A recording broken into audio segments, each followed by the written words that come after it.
Welcome to the Dude Shop. After 20 years of homeownership experience, I've come up with the ultimate list of 15 tools every homeowner needs, all for $200. So skip the gimmicks and focus on the tools that'll actually get the job done.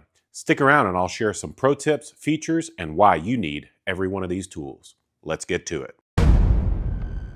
Throughout the last 2 decades, I've purchased a ton of tools. And if you're an experienced tool owner, you can probably relate. Some tools we buy and we use all the time and they were great purchases.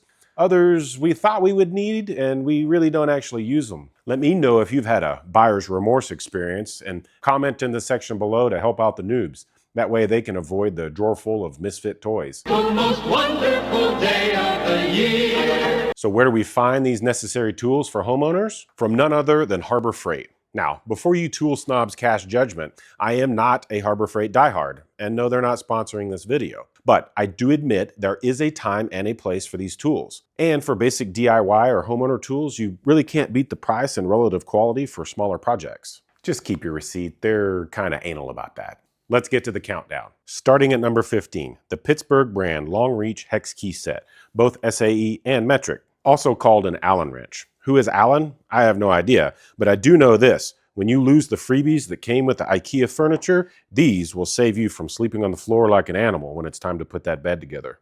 This tool is fairly simple to use, but I'll offer 2 tips here for the noobs.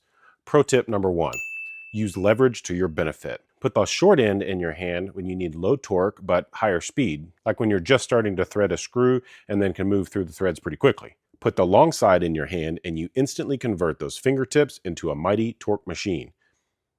Pro tip number 2, be careful to not strip the screw head. If you're new to this, chances are you're going to put the hex key in and start haphazardly wrenching away. Oftentimes this causes an uneven distribution of pressure and boop, the key comes right out, damaging the head or the key in the process. Do that too many times and the bolt pretty much is rendered useless. To help avoid this, put pressure on both ends. Use one hand to hold the key in the socket and the other hand to torque the long end clockwise to tighten the threads.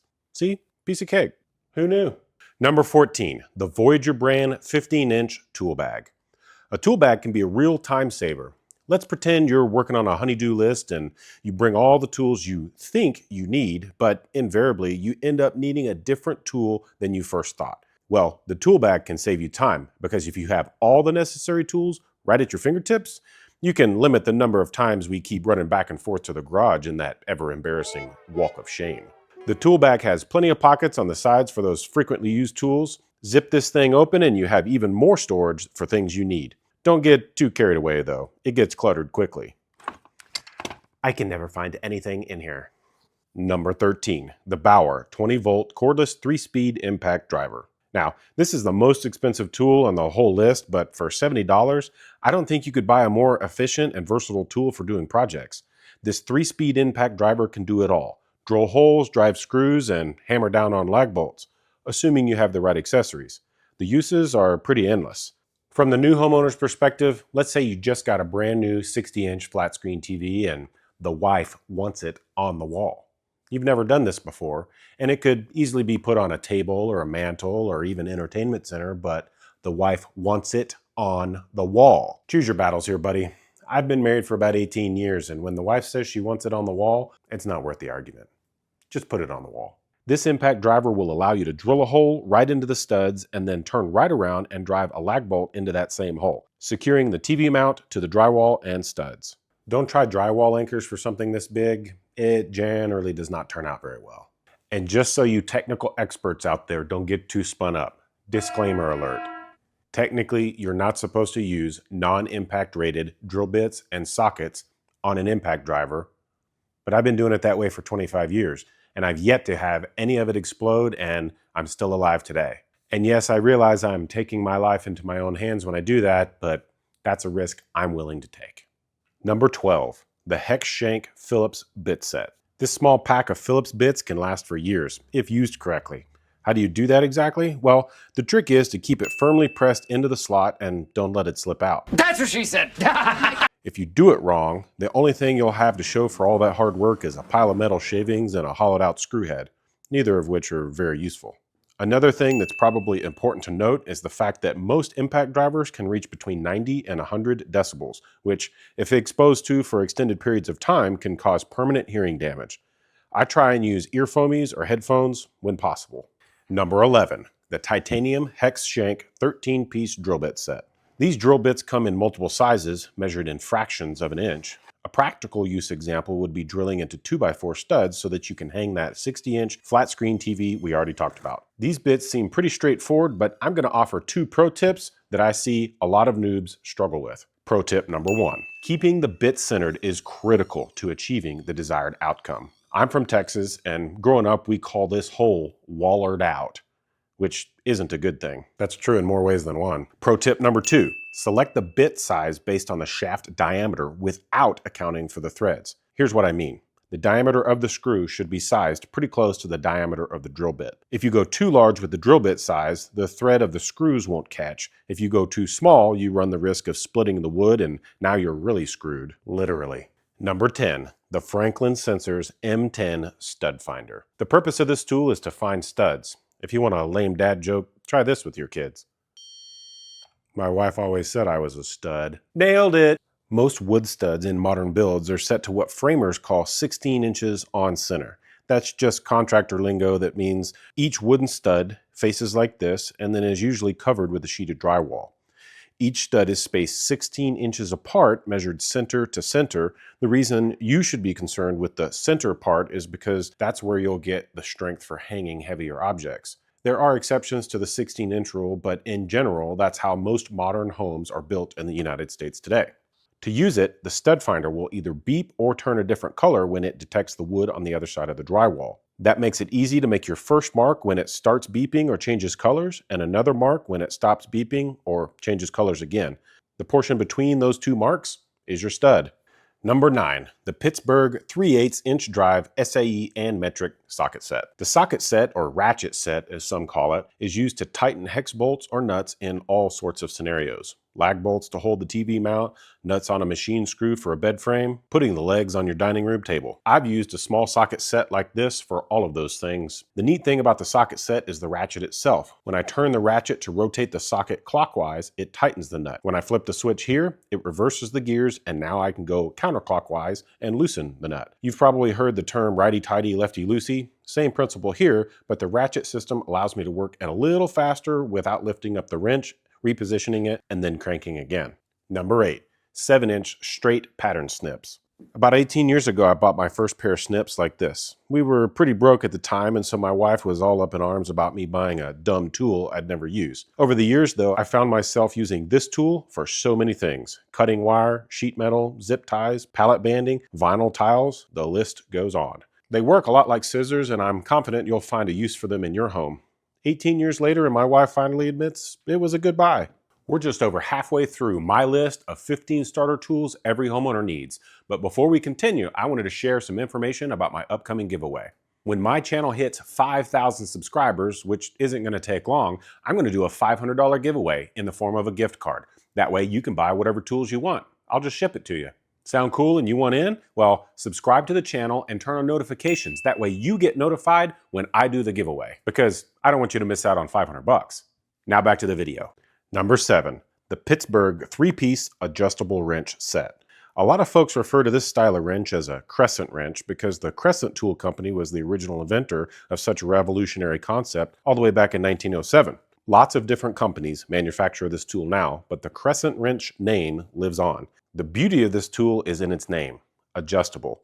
With just a few swipes of the thumb, you can go from ultra small to wide mouth and anywhere in between. This particular set comes with a small, medium, and large wrench, which gives even more options and capabilities. Number 6, Doyle 8-inch groove joint pliers. Groove joint pliers were invented back in 1932 with the trademark name Channel Lock. The name still stands today, and a lot like the adjustable wrench, these nifty suckers can adjust from ultra small to pretty wide mouthed. But where these pliers shine over the crescent wrench is their ability to grip almost anything, not just hex or square head nuts and bolts. Think washer-dryer hookups, a sticky water hose connection outside, or even turning off a water valve. The possibilities are pretty far-reaching, and I wouldn't want to own a home without a pair of these. One pro tip here. make sure you're paying attention to the direction you're turning the pliers. They're designed this way for a reason. If you move the wrong way, the teeth slip more easily and you have to grip the pliers way harder for it to even halfway work. If you move the pliers in the opposite or the correct direction, the way they were designed to be used, you can use physics and apply more pressure with less effort on your part. I'm sure it's one of Newton's many physics laws, but don't get me lying to you about which one. I have no idea. Number 5, the 8-ounce stubby claw hammer. As a new homeowner, you don't need a large 24 or even 16-ounce framing hammer. A little 8-ounce stubby like this will do just fine. It has enough power to hang pictures on the wall and knock something loose in the garage if you need. The claw on the back is good for pulling things apart as well as nail removal. If you feel the stubby size just won't do it for you, for a few dollars more, you can upgrade to the full-size 16-ounce hammer and finally discover what it's like to hold something bigger than a stubby tool in your hands. Number 4, the Braun 700 lumen LED waterproof flashlight. This flashlight is small but packs a big punch. The LED technology ensures a low power usage without sacrificing its brightness. Need to go into the garage or dark closet and find a circuit breaker panel? A flashlight is a must. What about chasing your dog down the street at night because that little Houdini got out again? Yes, you can use the flashlight on your phone, but it's not as bright, in my opinion. And besides, I was born in the 1980s and we didn't have cell phones back then. Old habits die hard, I guess. Number 3, the Pittsburgh 24-inch box frame carpenter's level. The carpenter's level does exactly what you might expect. It helps get things level. Think of this as ammunition in an argument when your wife says, "You didn't mount that flat screen correctly." Whip this sucker out and boom, you're still wrong. Pro tip number 1. In some scenarios, getting the bubble somewhere in between the lines is good enough, but in some cases, more centered is better. Try and get that bubble as centered as possible between the lines and you'll get a better end result with not that much more effort. Pro tip number 2. You've probably used or maybe have seen someone use a level before, but what about getting something plumb?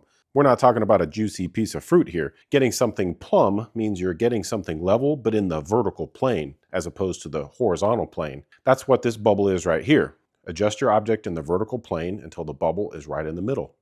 Now you're plumb. Number 2, the Pittsburgh 25-foot tape measure. Where would we be in this world without measurements? It would be complete anarchy. I'm pretty sure of that one. The tape measure is 25 feet long, which is plenty of length for most needs. It has a locking friction tab so you don't lose your place and retracts smoothly back into the spool. Need to know if that new table will fit in the dining room? Measuring tape. Need to fit that couch through the door but aren't sure it will fit? Measuring tape. Need to put that big screen exactly centered on the wall because your wife's OCD won't allow you to just eyeball it? Measuring tape. I think you get the point. And finally, number 1 on my list of 15 must-have tools for every homeowner, the Pittsburgh 6-in-1 screwdriver set. A screwdriver is without a doubt a handy tool to have around, but when I was introduced to the 6-in-1 screwdriver set, it easily became the most versatile and used tool in my whole arsenal. You have a small Phillips, large Phillips, small flathead, large flathead, and a small and large nut driver. All of that in a tiny package right in your hand. I use this tool so often, I keep one in the utensil drawer of my kitchen right next to the spatula and the expired Subway coupons. So, what'd you think of the list? Which one was your favorite? Or do you think I might have missed one? Let me know in the comments section below. Also, if you liked this particular instructional style video of Tools 101, I want your feedback. Let me know in the comments as well. Thanks for watching. We'll see you next time.